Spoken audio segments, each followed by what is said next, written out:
Introduction. Sam is sad. 2 wheels of his toy bus have come off. The bus no longer runs. He takes the toy bus to his father and asks him to mend it for him. His father fits the 2 wheels, and his bus is as good as before. In this lesson, you will learn the story of wheels. Wheels all around.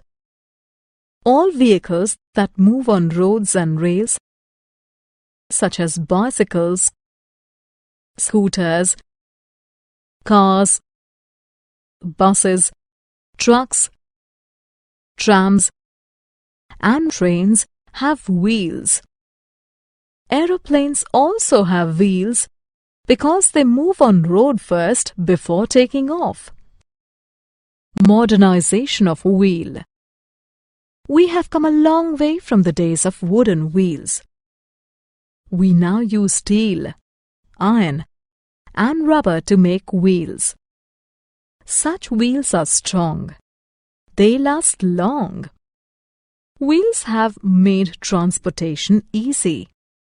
Therefore, wheels are our friends.